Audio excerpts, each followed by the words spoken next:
cantando.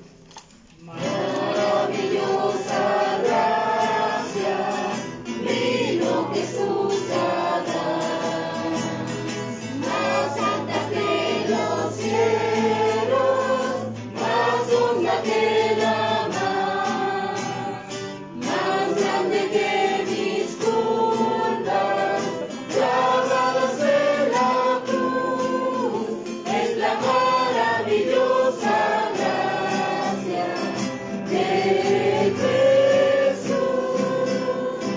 Inefable la divina gracia, es inmensurable cual la más profunda mar, fuente preciosa para el pecador, perdonando todos mis pecados.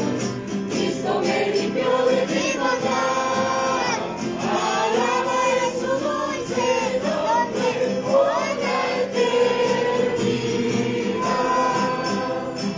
Maravillosa gracia, gracia de compasión, gracia que sacia el alma con plena salvación, gracia que lleva al cielo, gracia de paz y luz, es la maravillosa gracia de Jesús.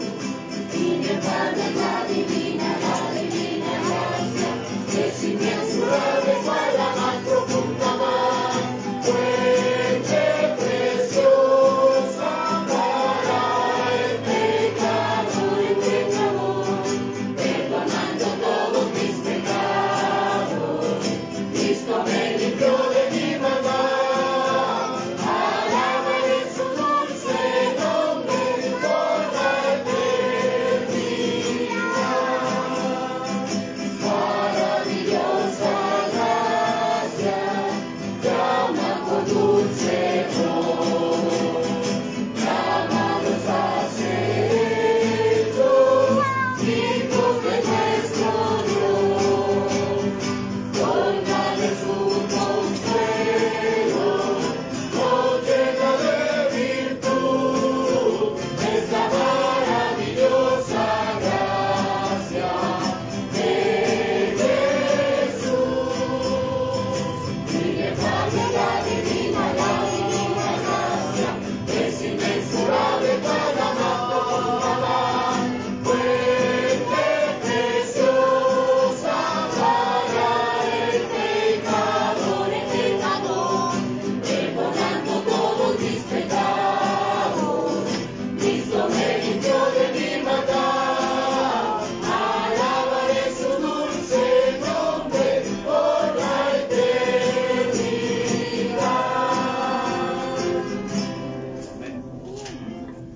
Muy bien, hermanos, podemos continuar. Ya conocen, hermano, siguiendo, hermano, sacar su celular, por favor, pongan más silencio, hermano, hermano, Adiós, mamá, quiero mi abrazo. Bien, vamos a dejar que los niños hagan su clase. Hermanos, sáquenle la antena a la bocina, por favor. La antena de la bocina.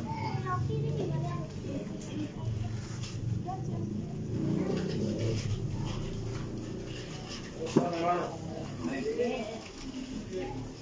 ¿Listos para las lluvias? Gracias.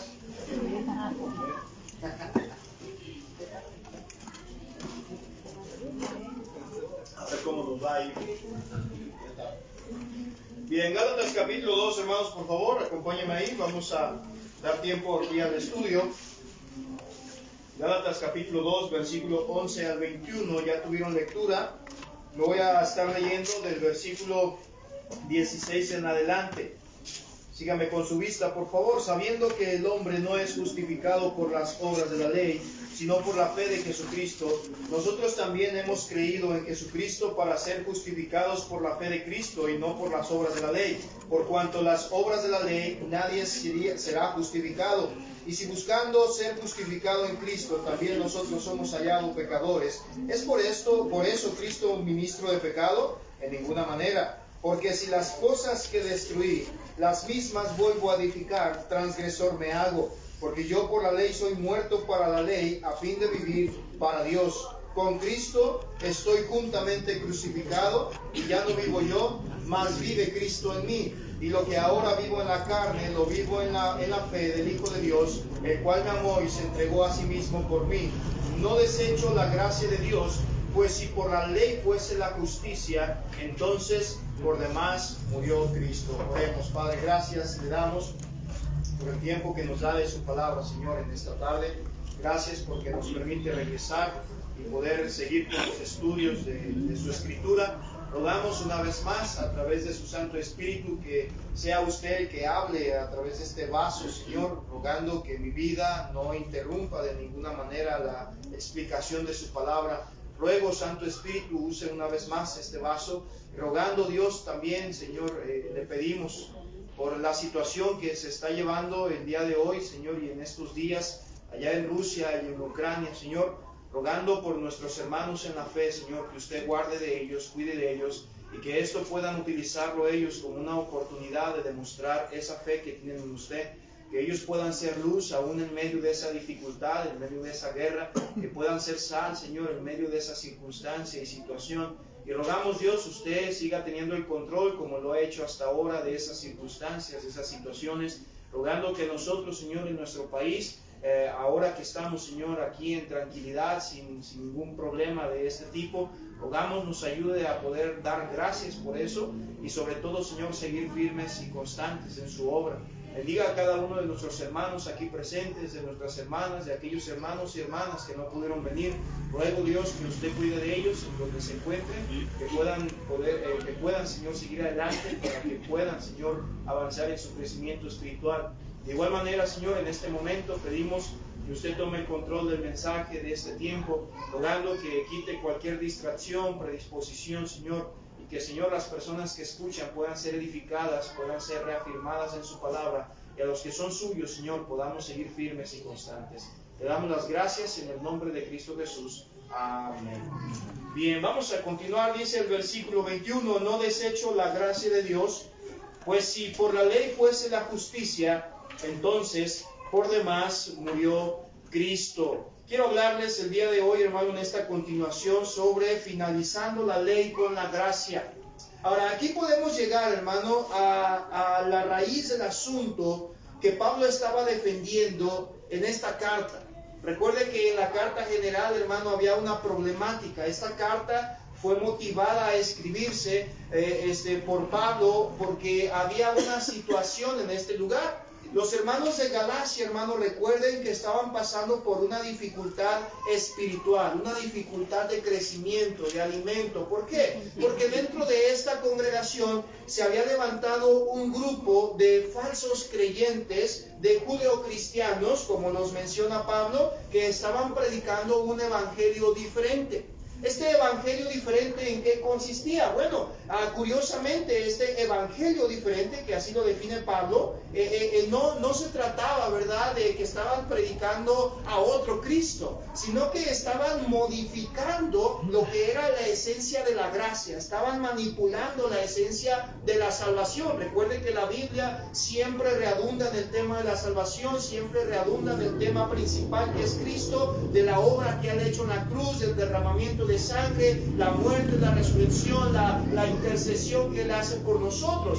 Pero el tema que se trata como peculiar o como punto principal es que esa salvación que Dios da a la humanidad, esa salvación eterna que Dios ofrece, es gratuita. No tiene un costo para nosotros. Obviamente tuvo un costo muy grande, pero no nuestro. Fue el costo de Cristo en la cruz.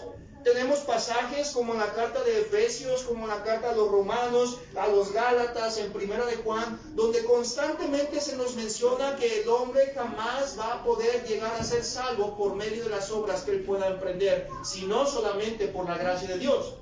Cuando se presentó este problema, hermano, recuerde que Pablo desde un inicio en su carta comenzó a dar una defensa referente al evangelio que él predicaba.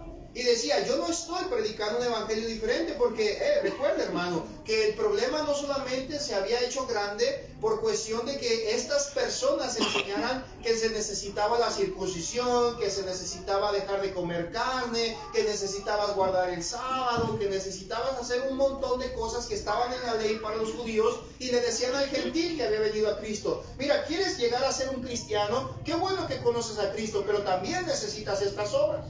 Cuando Pablo se llega a enterar de esto, recuerde que Pablo y Bernabé, que eran los que habían llegado aquí a Galacia, ellos se enteran de esta circunstancia y Pablo comienza a dar una carta y a escribir y a recordar, hermanos, no es correcto, eso no es verdad. El problema que había surgido también, hermano, es que estas personas comenzaron a creer en estas cosas, en adicionar o añadir algo al evangelio, porque estas personas que enseñaban, los judeocristianos, comenzaron a decir que Pablo estaba engañando a la gente, presentando un evangelio muy simple, un evangelio muy básico, un evangelio donde nada más tenías que arrepentirte, creer en Dios y eso te daba la salvación y la gracia de Dios. Pues es así la Biblia lo menciona. Y Pablo comienza a dar una defensa. Cuando llegamos a este punto de la carta, hermano, podemos encontrar que Pablo hasta aquí ya ha defendido el evangelio que está predicando. Él ya dio testimonio, dijo, ya fuimos al concilio en Jerusalén, ya estuvimos ahí con los principales de la iglesia y ellos están de acuerdo con lo que predico. No hay ninguna diferencia. Los que predican diferente, dice Pablo, son anatemas. Algo interesante que podemos notar aquí, hermano, es que cuando este grupo de judeocristianos, estos falsos predicadores del evangelio que mencionaba Pablo aquí, aplicaban el término pecado, hermano, a los gentiles, no se estaba pensando en las cualidades morales. Eso es muy curioso para los judíos. Los judíos catalogaban a las personas como pecadores no por las cualidades morales que tenían, cuando de ahí es realmente de donde se manifiesta el pecado, de su cualidad moral. Recuerden que el pecado no se va a manifestar en nuestro físico muchas veces, se va a manifestar por nuestras cualidades o actitudes morales que tengamos, la manera que pensamos, la manera que sentimos, la manera que hablamos, todo lo que tiene que ver con la moralidad. Pero estas personas, hermano, lo curioso es que estos judíos, hermano, aplicaban este término de pecadores a los gentiles, no con estas cualidades morales, sino que ellos consideraban pecadores a todos aquellos que hacían faltas a la observancia de la ley. Es decir, que tachaban de pecador al que no hacía lo que ellos hacían. ¿Les suena familiar eso en la actualidad? Es que mira, tú no eres un buen cristiano porque no haces, no vives, no tienes lo que yo. Y empiezan a limitar o empiezan a reducir lo que es el término pecado a una simple observancia de reglas. Pablo, hermano, no sabía otra cosa más que la realidad. Él no había concluido en otra realidad más que en la pura verdad de que la gracia era, es y será, mediante el rendimiento a la gracia obviamente, la única manera en que todos los hombres puedan llegar a Dios. No hay otra manera. No es por medio del pastor, no es por medio de la iglesia, no es por medio de un estatus de normas morales que yo me pueda poner, no es un parámetro de reglas que estoy cumpliendo, no es abstenerme de ciertos alimentos o abstenerme de ciertas actividades lo que me lleva al cielo. Lo que me lleva al cielo, a la presencia de Dios, es la gracia que Dios extiende a sus hijos, no hay más. No hay otra cosa. Ignorar esta verdad, hermano, ignorar esta realidad nos mete en dos peligros muy grandes a la iglesia. Número uno, tratar de ganar el favor de Dios pensando que esto nos salvará. Hay muchas personas que han caído en este error. Pese a que dicen que la gracia salva, como los judíos, pese a que dicen que Cristo es Salvador, como los judeocristianos, pese a que dicen que Cristo derramó su sangre para salvar y es el único sacrificio y es el único camino al Padre, pese a que hacen eso, hay muchos individuos en la iglesia todavía que tratan de ganar el favor de la salvación de Dios por medio de las cosas que hacen. Piensan que porque aquí están todos los domingos, tienen un mejor rendimiento espiritual que el otro.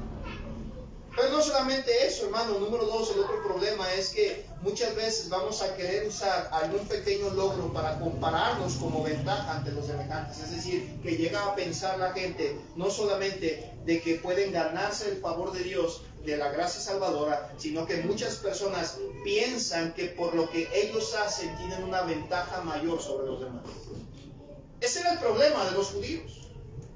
Ese ha sido el problema de estos judio-cristianos, hermano, porque ellos habían llegado a un punto en que pensaban, hermano, que ellos por lo que hacían podían ganarse el favor de Dios. Por donde venían, es que venimos de Abraham. Es que tenemos la circuncisión, y ellos empezaban a pensar que porque ellos tenían la circuncisión, no comían ciertos alimentos, guardaban el sábado y guardaban ciertas fiestas, ellos se sentían con una ventaja más grande que aquel gentil pecador que nada más había venido a Cristo de rodillas a pedir perdón. Y ellos se sorprendían y decían, ¿cómo es posible que ese lo perdonen así? No, es que también tienen que hacer esto. Pablo aquí, hermano, en este parámetro nos presenta el problema que hay ante tales intentos de querer ganar dicha gracia salvadora, y hace una declaración contundente, hermano, de cómo la ley ya no tiene ninguna ventaja y no tendrá ninguna ventaja superior a la gracia. Jamás. No hay manera, hermano, en que la ley pueda tener ventaja sobre la gracia. No hay manera en que usted pueda hacer algo que sobrepase la gracia de Dios. Es imposible. Es imposible que usted pueda llegar ante Dios y decir, Señor, yo he sobrepasado la gracia misma que tú estás extendiendo, porque uso esta ropa, porque uso esta música, porque me peino así, porque doy diezmos, porque doy ofrendas, porque asisto a determinada iglesia. Dios va a decir, eso no es suficiente. No estoy diciendo, hermano, que los principios bíblicos que podamos adoptar en nuestra vida para dar un mejor testimonio exterior sean malos, como la buena música, la buena vestimenta, el buen testimonio, el buen dirigir en la vida moral. No estoy en contra de eso. Estoy refiriendo a aquellos individuos que piensan que porque hacen eso se sienten mejor que los que no lo hacen. Eso no es correcto. Mire, vamos a ver la primera situación. Una historia que habíamos leído ya la semana pasada, si no me pierdo bien todavía de esto. ¿Sí fue la semana pasada? ¿O la antepasada? ¿O la antepasada? ¿Sí vino la semana pasada yo o no? Sí. ¿O usted no vino? No, vino el miércoles. Yo vine el miércoles. Y hace 8 días predicó. Y el domingo no vine. Sí vino, pero Sí vine, pero no prediqué. Ok, bueno, ahí está. La cosa es que el último tema que vimos de Gálatas, el último tema que vimos de Gálatas, hermano, estuvimos leyendo esta historia, esta situación que se presentó con dos apóstoles. Vamos a leerlo. Mira, ahí dice el versículo 11. Pero cuando Pedro vino a Antioquía, le resistí cara a cara. ¿Por qué, hermano? Porque era de condenar. Gálatas 2:11. Pues antes que viniesen algunos de parte de Jacobo, comía con los gentiles, pero después que vinieron, se retraía y se apartaba porque tenía miedo de los de la circuncisión, y en su simulación participaban también los otros judíos, de tal manera que aún Bernabé fue también arrastrado por la hipocresía de ellos. Mire, hermano, aquí tenemos un detalle bien interesante. En el contexto, si usted recuerda el contexto, hermano, del versículo 1 al 10, vamos a encontrar cuando Pablo está dando una defensa de lo que él está predicando. Dijo, yo ya fui a Jerusalén, me llevé a Bernabé, también iba Tito conmigo, y ahí dimos testimonio de lo que predicábamos, de lo que estábamos haciendo. ¿Por qué se llevó a Tito? Recuerde que lo llevó como testimonio. Dice ahí, él se lo lleva para dar testimonio, para que se dieran cuenta. ¿Por qué? Porque Tito no era judío. Y lo dice, mira, aquí está Tito. Él fue salvo, la gracia de Dios lo alcanzó, el Señor le ha dado misericordia y no se le ha exigido la circuncisión. Ahí está. Ahora, quiero que note que en ese concilio, en ese lugar, hermano, estaba Bernabé con Pablo. Y después, hermano, cuando Pablo empieza a darnos el ejemplo de la situación que vivió con Pedro, ahí hay un personaje que se fue con la idea de lo que estaba predicando Pablo era incorrecto y se dejó persuadir por Pedro. ¿Quién era ese? Bernabé, el mismo que estuvo en el concilio. Ahora, quiero que note aquí, hermano, que aun cuando Pedro, hermano, fue un líder y un pionero de la iglesia cristiana, tuvo una actitud de hipocresía ante la realidad de la obra de Dios. Él sabía lo que era la gracia, no solamente porque escuchó lo que la gracia hacía. Él vio lo que la gracia hacía. Él vivió lo que la gracia hacía. ¿Cómo lo sabemos, hermano? Porque Pedro lo negó. Pedro negó a Cristo. Y después de que Pedro negó a Cristo, hermano, Cristo se pone delante de él y le pregunta y le cuestiona: ¿me amas? Sí, Señor. Bueno, entonces apacienta mis ovejas. Le da la oportunidad.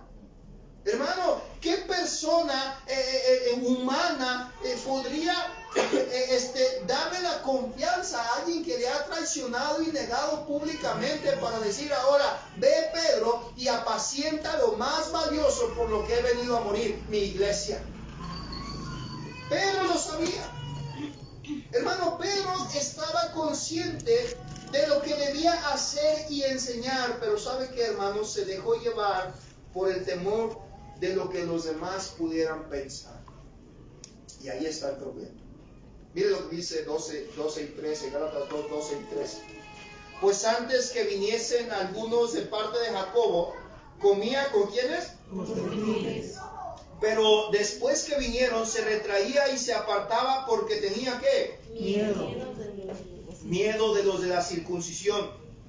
Y en su simulación participaban también los otros judíos, de tal manera que aún Bernabé fue también arrastrado por la hipocresía de ellos. Quiero que note, hermano, que aquí Pablo nos está dando la realidad y la circunstancia que estaba viviendo Pedro. Y dice: mira, el problema que tuvo Pedro, le estaba diciendo los de Galacia, hermanos, el problema que tuvo Pedro aquí fue porque él tenía miedo de los de la circuncisión. Ahora, quiero que tengan en cuenta esto, hermano. Menciona aquí varias palabras muy a considerar. En el versículo 11, Pablo menciona que Pedro, dice, era de condenar. Así decía él, así dice ahí. Pedro era de condenar, por eso fui y lo reprendí. Él era de condenar. Dice el versículo 12, que antes de cuando venían los de parte de Jacobo, dice, pero después que venían, dice, Pedro se retraía y se apartaba porque tenía miedo. ¿Ok? Y luego dice el versículo 13, y en su simulación participaban también los otros judíos, de tal manera que aún Bernabé fue también arrastrado por la hipocresía de ellos. Quiero reducir el término que está utilizando Pablo en general y básicamente es el miedo que Pedro tenía. Esta palabra miedo, hermano, significa temblar, ser temeroso, ser espantado, amedrentado y atemorizado. Ahora, quiero que note, hermano, que hay una diferencia que cuando solamente tenemos un miedo simple a algo, pero cuando Pablo está diciendo aquí, Pedro fue amedrentado, fue atemorizado, fue espantado. ¿Qué quiere decir esto? Que hubo otras personas de por medio haciendo ese temor o la manera en que lo amedrentaban. ¿Usted ha visto cómo se amedrenta a alguien? Lo está amedrentando, decimos. Ya no lo amedrentes más, ya no lo atemorices. ¿Cómo es eso? Usted sabe cómo hacerle un trauma a un niño, ¿verdad? ¿Cuántos aquí están traumados de algo de niños? Para tener una plática con ustedes. Traumarlos, no digo para ayudarlos. Destraumarlos. Destraumarlos. ¿Quién tiene miedo a los payasos, hermanos?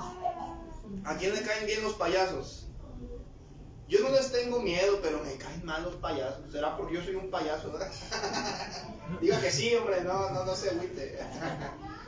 ¿Usted ha visto cómo le tiene miedo a algo? Yo le soy honesto, hermano, a mí me dan miedo las alturas. Yo le saco las alturas. El hermano Víctor se sorprende porque me ve allá arriba en las vigas. La vez que venimos a subir las vigas de ahí, hermanos, venía el misionero Salvador, el hermano Chava. Y cuando nos estaba ayudando a subir las vigas, el hermano le temblaban los pies porque estaban pesadas. Y luego ya allá arriba, hermano, no sé si usted se ha subido, lo voy a invitar un día que se suba conmigo allá a las vigas. Y ahí estábamos arriba, ¿verdad? Y pues da temor. Y ya yo le decía, ándale, hermano, con confianza, sin miedo, no mires abajo y cierra los ojos y aviéntame la viga. Y ahí estamos, ¿verdad? Y subimos la viga. Y luego me pregunta el hermano Chava, dice, oye, hermano, ¿y no tienes miedo? Y le digo, sí me da miedo las alturas. Pues no parece. Le digo, no, hermano, es que no me queda de otra. No me queda de otra. Le digo, tengo que estar acá arriba. ¿O te vas a subir tú? No, yo no. Ya ves, le digo, tengo que estar acá arriba.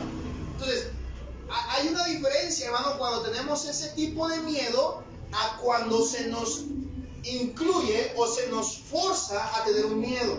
¿Sí me estoy explicando? Cuando usted tiene un miedo de algo por alguna circunstancia que vivió, a lo mejor usted se queda con un miedo por un accidente que tuvo en carretera. A mi esposa, cuando vamos en carretera, a mi esposa le da un poco de temor cuando se nos atraviesan los trailers o vamos y queremos rebasar un trailer, ¿verdad? Y ahí estamos camionzotes y mi esposa nada más le hace, ay, corre, písale, ¿verdad? Porque ya hemos tenido algunas circunstancias donde se nos han pegado mucho y pareciera que vamos a tener un accidente y causa un poco de temor. Ahora, eso es muy diferente a cuando alguien intencionalmente lo está amedrentando tanto que después tiene temor de esa persona. Lo amedrentan tanto que hasta corre del miedo. ¿Ha visto los delincuentes? Andan caminando tranquilamente y de repente pasa la patrulla y se ponen hasta nerviosos. Tranquilos, ¿qué pasó? Algo le hicieron. O algo hizo y lo lastimaron tanto que lo amedrentaron. A eso es lo que voy. Quiero que note. Ahora, no le estoy diciendo que a Pedro lo agarraron a patadas y lo golpearon. No. Ahí va la explicación. Dice Pablo aquí, hermano, que estas personas venían a Pedro y Pedro se retraía de los gentiles porque tenía miedo de los de la circuncisión. ¿Quiénes eran los de la circuncisión? Los judíos. Pedro era judío, pero estaba con Cristo. Pedro era judío. Pedro ya había sido salvo, Pedro ya conocía la gracia, pero cuando venían los judeocristianos, los de la circuncisión, que decían que tenían que circuncidarse, que tenían que dejar de comer carne de puerquito, que ya no hicieran eso, que ya no hicieran aquello, que vivas, que te pongas, que te quites, que hagas, que deshagas, y venían, y Pedro los veía y decía, híjole, ahí vienen, ¿qué van a decir de mí? Y le daba temor. Y entonces se apartaba, dice Pablo, se apartaba de los gentiles. Ahora, hermano, Pedro y Bernabé, porque al igual que Bernabé fue arrastrado por eso, ellos sucumbieron, hermano, a la presión de un grupo que terminó amedrentándolos, diciendo que para convertirse a Cristo, ellos necesitaban primero ser judíos. Y los presionaban tanto, hermano, que terminaron con esa idea en sus cabezas. ¿Sabía que aquí hay muchos en la iglesia que han llegado amedrentados por esa parte del evangelio? Llegan y me han cuestionado, pastor, ¿por qué aquí no bautizan para salvación? Porque el bautismo no te salva. El bautismo en agua jamás va a salvar a nadie. Si fuera así, el hombre que murió junto con Cristo en la cruz no es salvo. Y Cristo mismo, hermano, sería un mentiroso, porque Cristo en ese momento le dijo, hoy mismo estarás conmigo en el paraíso. El bautismo nos salva. El bautismo es un testimonio público que damos para dar representación de a quién pertenecemos ahora. Mucha gente ha venido aquí y me dice, pastor, ¿por qué aquí no se exigen los diezmos? Porque los diezmos no te salvan. Si tú has de dar algo, darlo de gracia, darlo por amor, no por imposición. Pastor, pero ¿por qué aquí no hacemos esto? ¿Por qué aquí no hacen aquello? ¿Por qué aquí no se les exige a los hermanos que anden como cristianos? Espera. Aquí a los hermanos, la Biblia se les exige que vivan como cristianos, pero no como religiosos. Y mucha gente viene, hermano, pensando que la manera en que hacen, viven, visten, dan o no dan o practican ciertas cosas, eso es lo que les trae la gracia de Dios. Cuando la Biblia es muy clara y dice la única manera en que podemos obtener la gracia salvadora de Dios es a través de Cristo, no hay más. Eso es lo que estaba pasando aquí, hermano. Mire, aquí muchos han preguntado por qué Pablo incluye este recuerdo con Pedro. Nunca se había preguntado por qué Pablo tiene que incluir esta humillante historia de Pedro, porque es humillante, hermano. Es humillante para Pedro que él estuviera en la carta que iba dirigida a los de Galacia. Eso para mí hubiera sido humillante que se escribiera de mí. Tuve que ir con el pastor Moisés y reprenderlo porque andaba de hipócrita. Ahora, esa carta no iba para un individuo, iba para toda una congregación. Y no solamente se quedó con todos los de Galacia, hasta la actualidad, hermano. Hasta la actualidad se queda esa carta casi 2000 años después, ¿cuántos miles de cientos de personas supieron que Pedro era un hipócrita? Era humillante. Ahora, surge la pregunta, ¿por qué Pedro hizo eso? ¿Qué mal de parte de Pablo el tener que exponer a Pedro así? ¿Por qué no lo dejó? ¿Qué falta de amor por Pedro? Hay personas que me han dicho, pastor, ¿a poco no opina usted que eso fue falta de amor de Pablo hacia Pedro? ¿Por qué no lo dejó en su libertad? Pedro era un débil seguramente, y la Biblia dice en Romanos capítulo 8 y en 1 de Corintios que debemos amar al hermano y por su debilidad debemos nosotros dejar de hacer las cosas o no hacerlas. Aquí hay algo bien interesante, hermano. La manera en que Pablo publica todo esto, hermano, lo hace, hermano, considerando precisamente ese término de la libertad. Porque ¿sabía usted que muchos creyentes se justifican con eso? No me juzgues, hermano, no está en tu derecho juzgarme, aunque ya hemos visto el tema del juzgar. Pero muchos dicen, no me juzgues, tú dame libertad, yo tengo libertad, en vez de que me edifiques me estás juzgando. Espérame. Considerando lo que dice la Biblia aquí, hermano, de las debilidades ajenas, esto que estaba pasando aquí no se trataba de una cuestión de libertad o de paciencia ante las debilidades de Pedro. Esto era una cuestión que afectaba la esencia misma del mensaje del Evangelio. Y ahí cambió todo, porque no se trataba de si para algún hermano era bueno o malo comer pan de muerto. Aquí se trataba de que este Pedro estaba aceptando y afirmando que la circuncisión era necesaria para ser salvo. Ese era el problema. El problema no era, hermano, que Pedro conviviera con los gentiles en comer carnitas o no. El problema era que cuando venían los de la circuncisión, por miedo a perder su reputación entre los judíos, decía, sí, esos gentiles están mal. Están mal, no son salvos. Hay que hablarles bien, que se circunciden, que dejen de comer, que dejen de vivir de esta manera. Miren lo que dice Gálatas 2:14.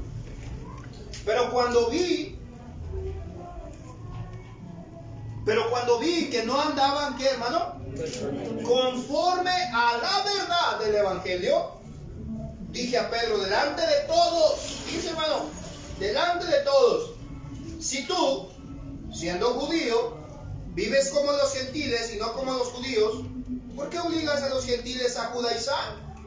No andas rectamente. Mire, regrese al versículo 11. Nuevamente el versículo 11 dice, pero cuando Pedro vino a Antioquía, le resistí cara a cara porque era de condenar.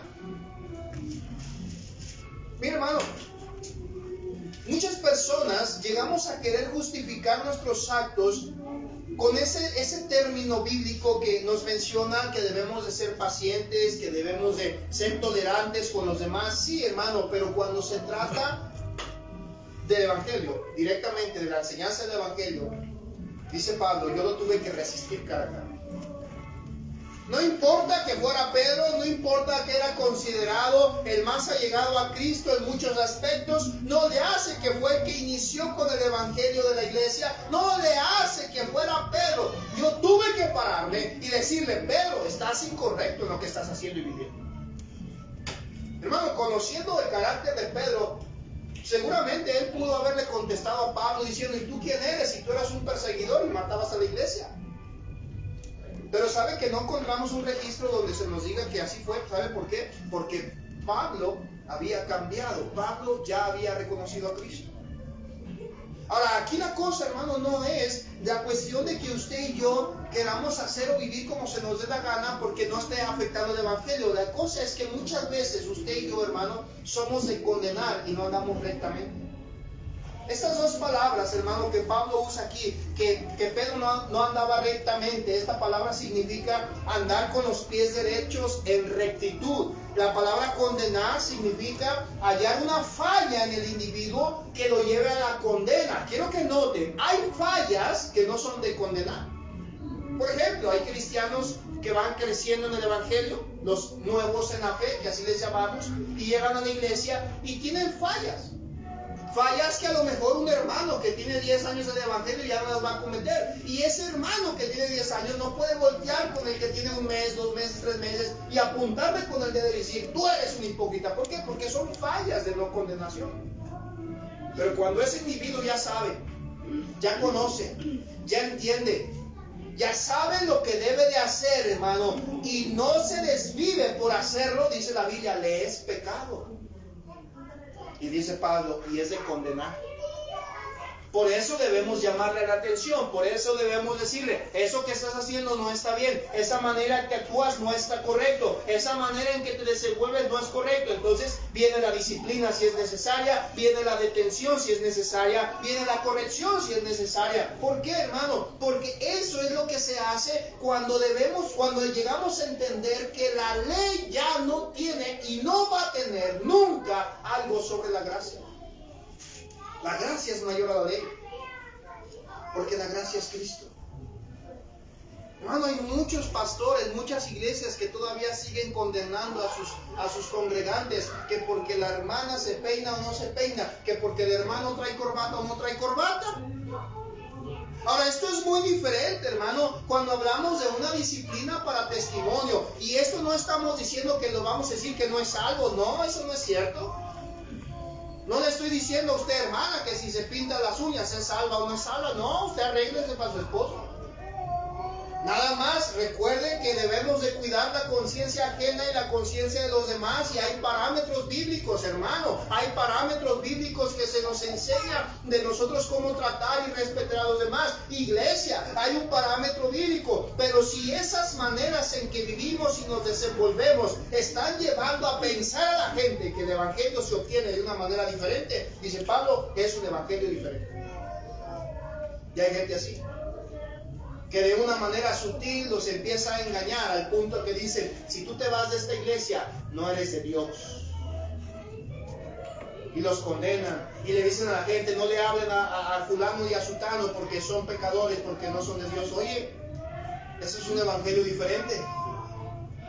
Si tú quieres ser salvo, necesitas bautizarte, necesitas hacer esto, necesitas dar diezmos, necesitas pactar, necesitas entregar, necesitas desprenderte, necesitas vivir, peinarte, ponerte, tatuarte, lo que sea. Si no, no es. Y así lo pone. La razón, hermano, de la confrontación que Pablo hizo a Pedro, hermano, nunca fue para que Pablo fuera mejor que Pedro. No fue, hermano, nunca porque Pablo quiso su lugar. Nunca fue porque él creía que era el único apóstol correcto. Pablo no lo hizo por eso, hermano. Pablo lo hizo porque Pedro comenzó a negar que el pecador puede llegar a ser justo ante los ojos de Dios por la gracia de Dios. Esa fue la razón. Miren lo que dice el versículo 14 nuevamente. En la mitad del versículo dice, si tú siendo judío vives como los gentiles y no como judío, ¿por qué? ¿Por qué obligas a los gentiles a judaizar? Hermano, recuerden, Pedro era judío. Ahora, debemos entender esto, hermano. A veces usted y yo, de una manera sutil, añadimos algo, lamentablemente, a la obra de Dios. Y debemos entender que todo intento de añadir algo a la obra de Cristo, que es lo único que justifica, lo único que salva, no hay otra cosa que salva. Es la obra de Cristo en la cruz la que salva, es la sangre de Cristo en la cruz la que limpia, es la resurrección de Cristo en la tumba la que nos da vida, es la ascensión de Cristo a la presencia del Padre la que nos da seguridad eterna. Es eso, no hay nadie más. Eso, hermano, si hay algún intento de añadir algo a eso, como la circuncisión, como los diezmos, el bautismo, como el que usted pertenezca a una iglesia, eso, hermano, es una negación de la suficiencia de la fe en la obra de Cristo para satisfacer la justicia de Cristo. Y por lo tanto, hermano, es una perversión del evangelio. Es una perversión. Por eso yo le he dicho a usted, hermano, cuando usted se tope con alguien que le diga soy cristiano, analice primero. Porque hoy en día hasta el diablo se dice cristiano. Yo soy cristiano porque creo en Cristo, eso no te hace cristiano. Creer en Cristo no te hace cristiano porque los demonios creen. Y ellos tiemblan aparte. Hermano, cuando usted se encuentre a alguien así, le diga yo soy cristiano, ok, analice, hermano, si esta persona realmente está añadiendo algo y dice, es que tú eres cristiano, sí, no, tú no, porque no traes este tipo de ropa. Yo no sabía que cuando muramos nos vamos a llevar nuestro cajón de ropa. ¿Usted sabía eso, hermano? Que cuando muera se va a ir desnudo al cielo. Digo, si no lo sabe, se lo digo de una vez. No se va a llevar su ropa Gucci, ni Fuchi. Tampoco los calcetines Fuchi, no, tampoco se van a ir. No, hermano, no se va a llevar sus corbatas Calvin Klein, tampoco. No se va a llevar sus sacos Sapino, ni los de Milano que viste el hermano, tampoco se va a llevar eso. No, hermano, cuando usted llegue al cielo, Dios no le va a decir, no, amigo, no traes la ropa de cristiano. Por esa razón, hermano, cuando lleguemos a la presencia de Dios, el Señor nos va a convertir en cuerpos incorruptibles de gloria. Porque todo lo que hay en nosotros en esta tierra es corrupto. Hermano, cualquier cosa que añadamos o que queramos incluir a la gracia de Dios, hermano, nos hace predicar a nosotros un evangelio diferente. Tengan cuidado. Analice, a ver, ¿cómo está mi vida? ¿Mi vida está dando testimonio de la libertad que Dios me ha dado? ¿O simplemente estoy haciendo adiciones? Mira lo que dice Gálatas 2, 15 al 16.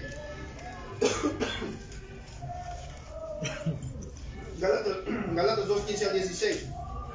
Dice, nosotros, dice Pablo, judíos de nacimiento, y no pecadores entre los gentiles, sabiendo que el hombre no es justificado por las obras de la ley, sino por la fe de Jesucristo. Nosotros también hemos creído en Jesucristo para ser justificados por la fe de Cristo y no por las obras de la ley, por cuanto por las obras de la ley nadie será justificado. ¿Saben cuál fue uno de los versículos que metió en un problema de vida y muerte a Martín Lutero?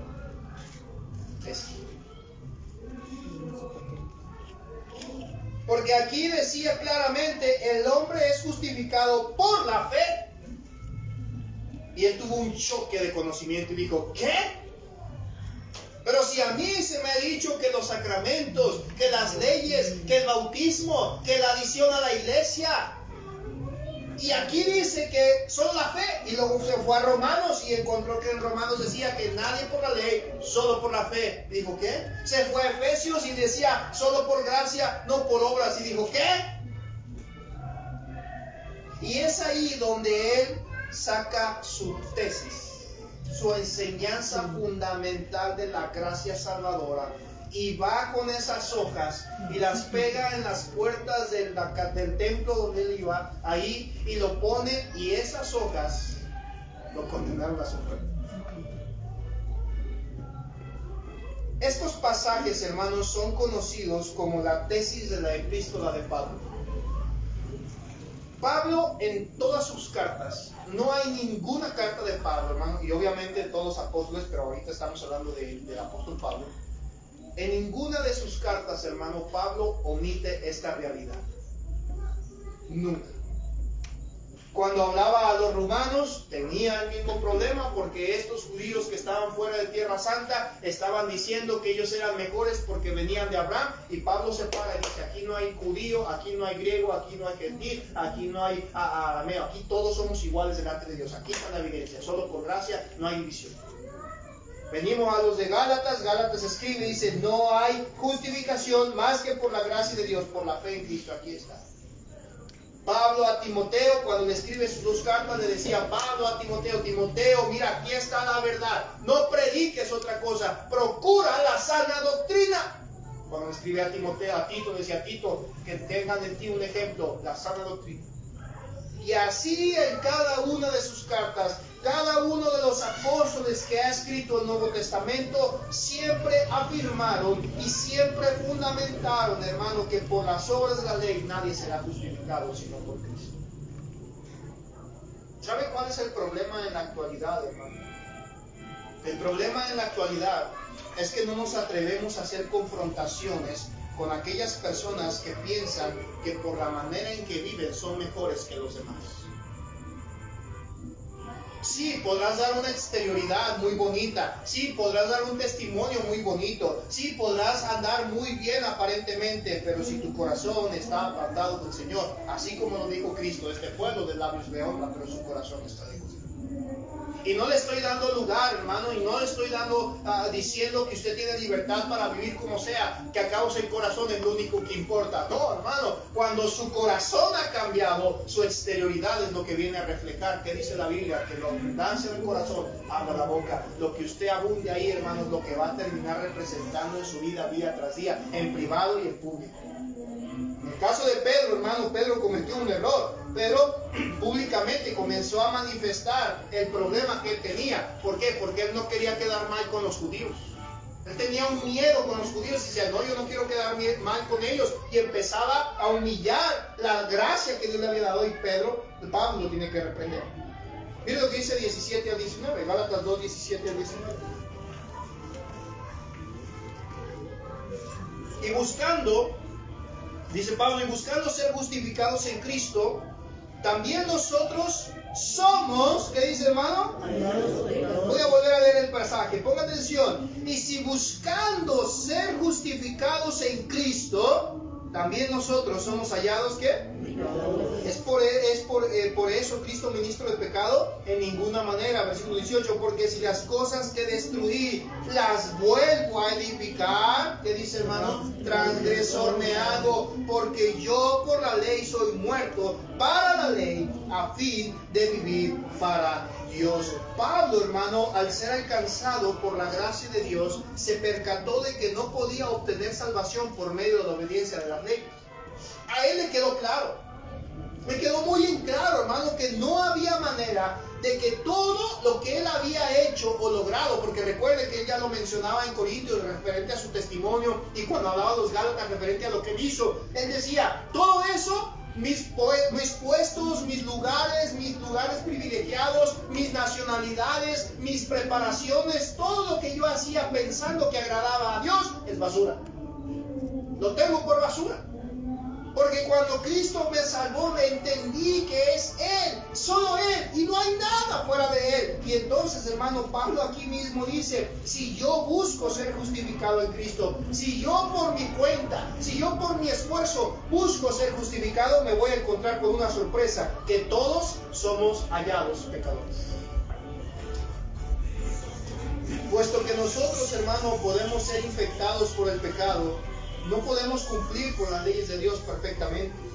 Dice el versículo ahí, el versículo 18, porque si las cosas que destruí las vuelvo a edificar, ¿qué dice, hermano? Transgresor me hago. Ahora, aquí hay algo bien interesante. Muchas personas han pensado, hermano, que la libertad que tenemos en Cristo es una libertad para hacer lo que se nos venga en gana, y no es así. La libertad que usted tiene no es para volverse esclavo otra vez al pecado. Por eso Pablo decía a los romanos, perseveraremos en el pecado para que la gracia abunde. Decía, de ninguna manera, no lo vamos a hacer así. Es decir, hermano, que necesitamos comprender que Cristo, nuestro Salvador, no promueve el pecado cuando nos libera o nos liberta de las ataduras de un sistema legalista. Dios no nos promueve a que seamos pecadores, es decir, que Dios no nos da libertad para que nosotros vayamos a otros a ser los esclavos. No hace eso. Cristo, hermano, no nos quita una cadena para nosotros volverla a poner. Y no la quita Él para Él volverla a poner. Por lo contrario, hermano, somos nosotros quienes regresamos de estar en Cristo a volver a atarnos. ¿No se le hace tonto eso? Es absurdo. Pero sabe que lo volvemos a hacer una y otra vez. Cristo nos ha librado, hermano, de las ataduras del pecado. ¿Amén? Amén. ¿Y por qué regresamos a Él? La respuesta es obvia, es por nuestra naturaleza. Pero no solamente es por eso, hermano, es porque no hemos conocido que Cristo nos ha posicionado delante del Padre como hijos.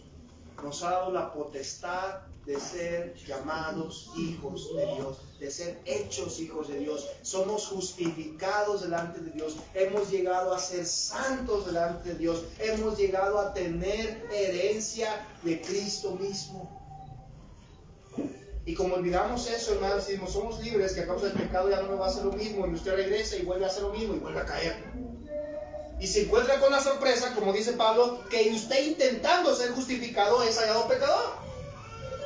Hermano, debemos entender que no estamos diciendo, hermano, que la ley no sirve. Tengan en cuenta eso, no estamos diciendo que la ley no sirve. La ley es buena. La Biblia misma enseña que la ley es buena, hermano. La ley juega un papel importante en la vida del cristiano, pero esta no nos salva. La ley juega un importante papel en nuestra vida, hermano, porque nos protege del pecado, dándonos normas para nuestra conducta. La Biblia nos ayuda en nuestras conductas, ¿o no? Sí.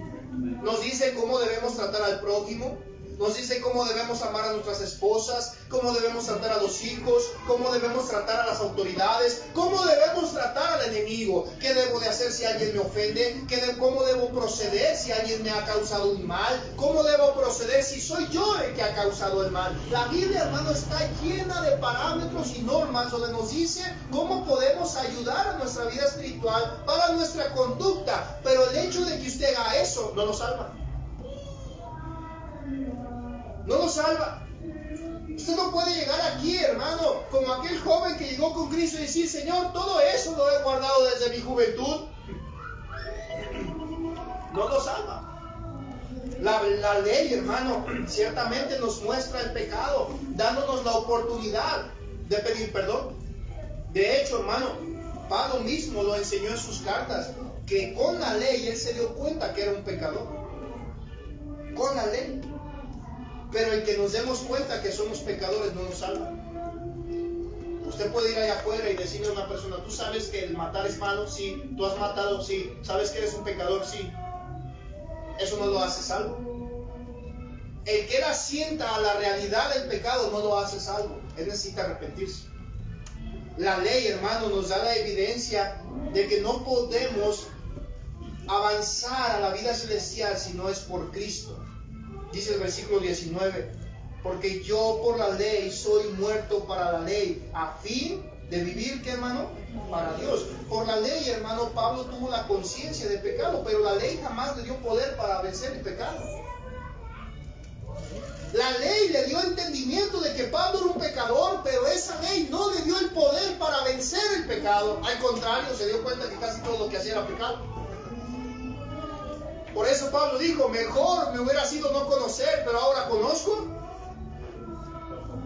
Hermano, ya no se puede hacer un cambio en eso. Él entendió, hermano, que no hay otra manera en que se puede avanzar a la vida eterna. Es solamente por la gracia, porque la gracia pudo finalizar la obra de la ley.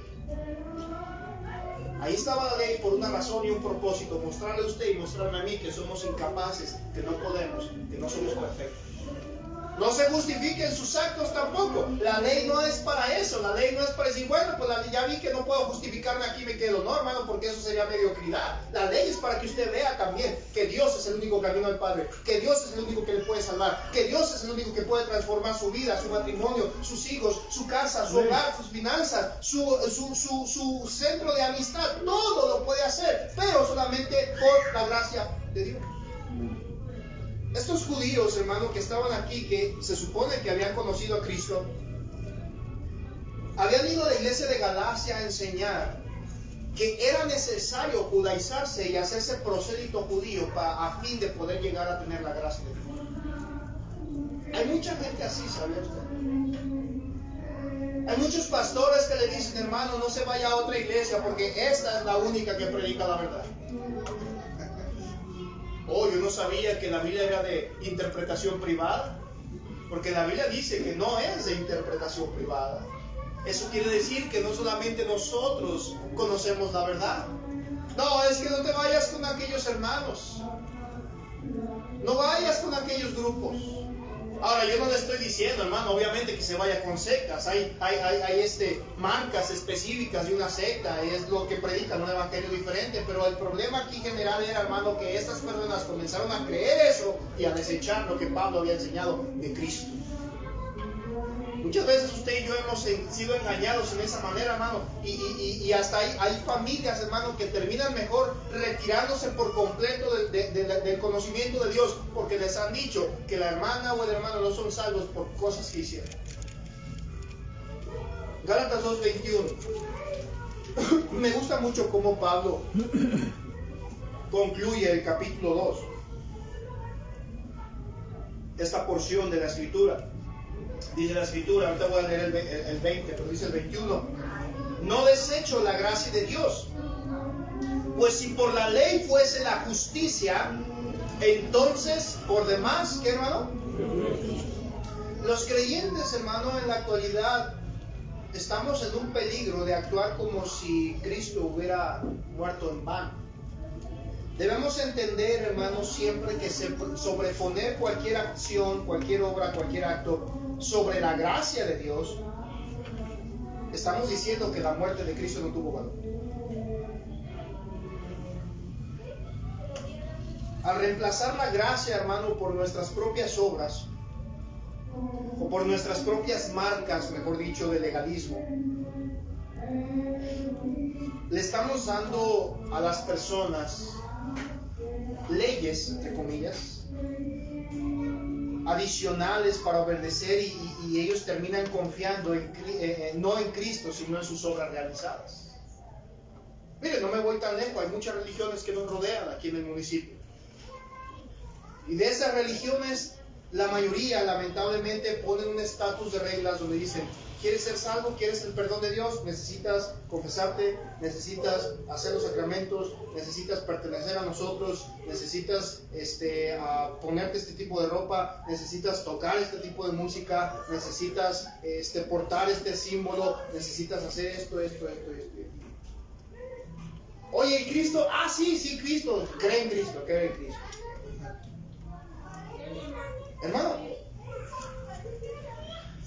no podemos llegar en nuestras vidas cristianas a suponer que porque ya soy salvo puedo vivir como yo quiero, pero tampoco puedo llegar a suponer que debo de guardar un estatus de normas para llegar a ser salvo.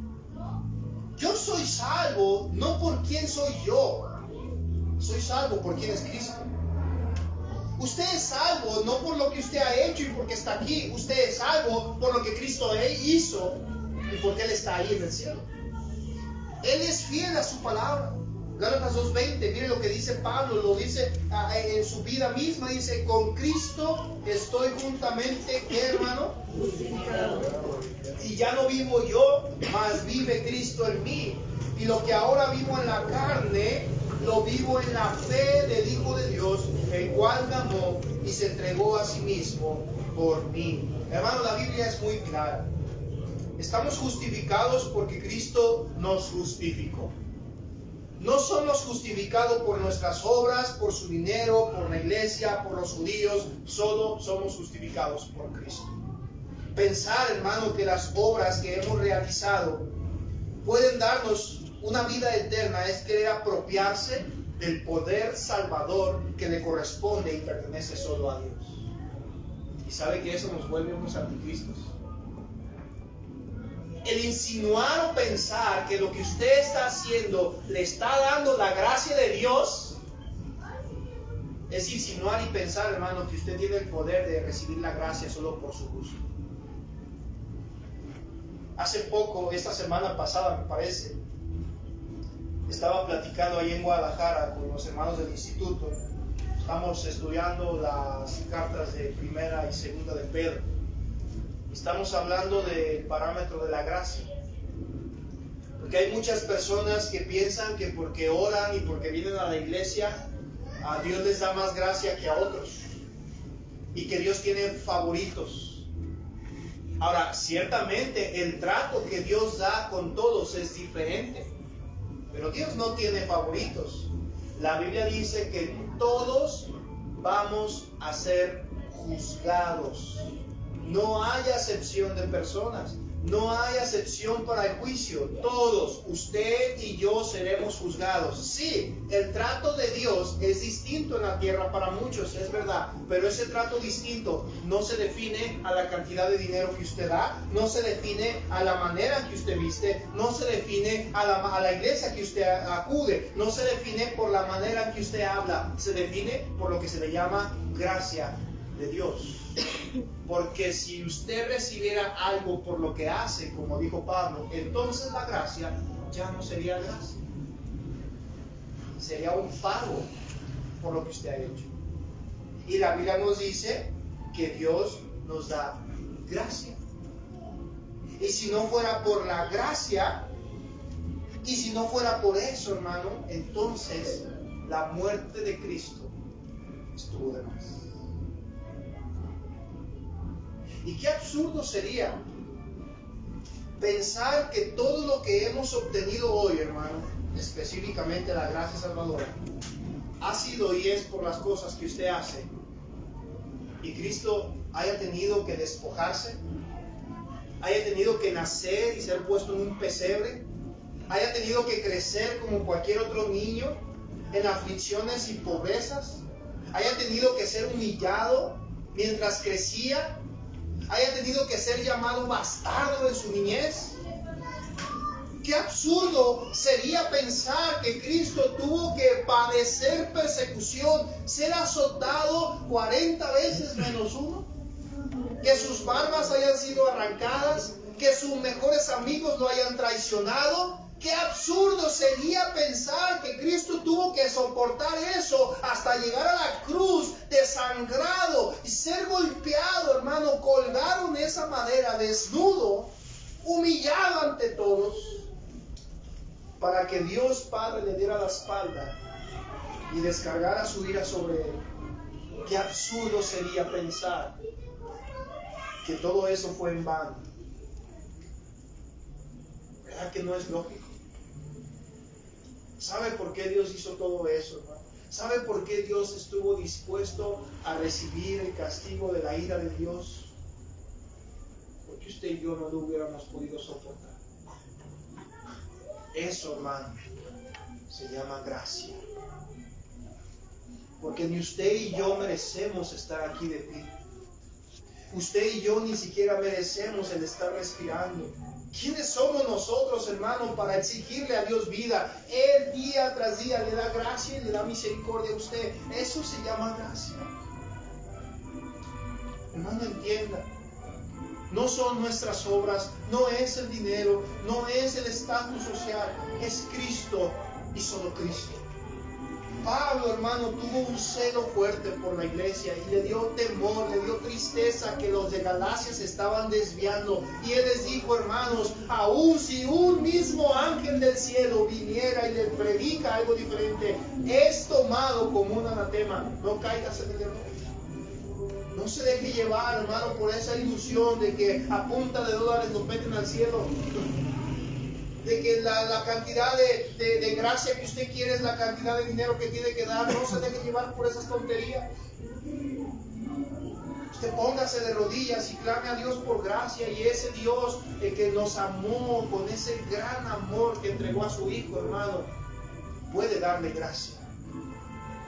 Pero recuerde lo que ese mismo Dios le dijo a Isaías cuando fue con ese rey. ¿Recuerda? Que le iba a quitar la vida y le dio 15 años más. Y cuando le dijo a Isaías, regrésate y dile que le voy a dar 15 años más, pero espérame, dile que se lo voy a dar porque yo quiero, no porque él me lo pide.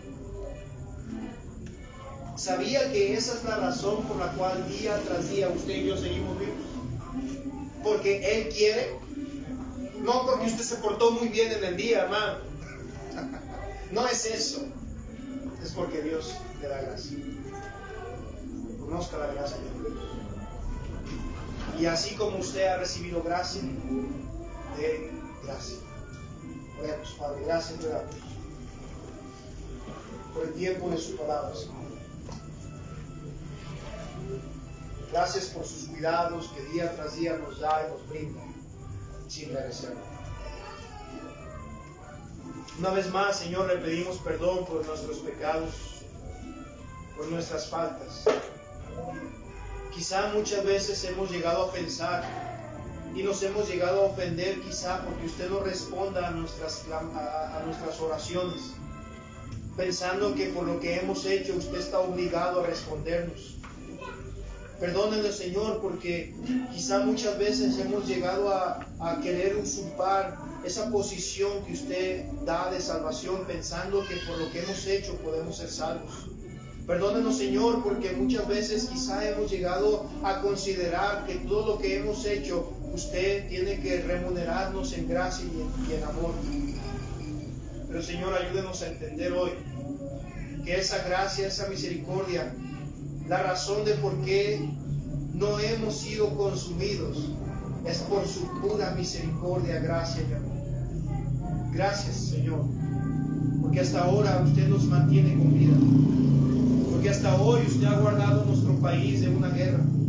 Porque hasta hoy usted nos ha guardado en este municipio. Porque hasta hoy usted ha cuidado de esta iglesia. Solo porque usted así lo quiere. Le pedimos, Dios nos ayude a tener entendimiento, a poder tener un razonamiento correcto en su palabra. A dejar, Señor, de atacar a los hermanos débiles, pero a poder, Señor, confrontar cara a cara a los que dañan el Evangelio. Ayúdenos a dar testimonio, Señor, de la verdad y poder día tras día ser luz y sal en esta tierra. Bendecimos su nombre, Señor, pues es el único que merece la gloria. Bendecimos su obra, Señor, porque es la única que nos trajo salvación. Ayúdenos, Dios, a poder seguir considerando y agradeciendo por esa gracia incomparable que usted nos da. En el nombre de Cristo Jesús le pedimos esto. Amén.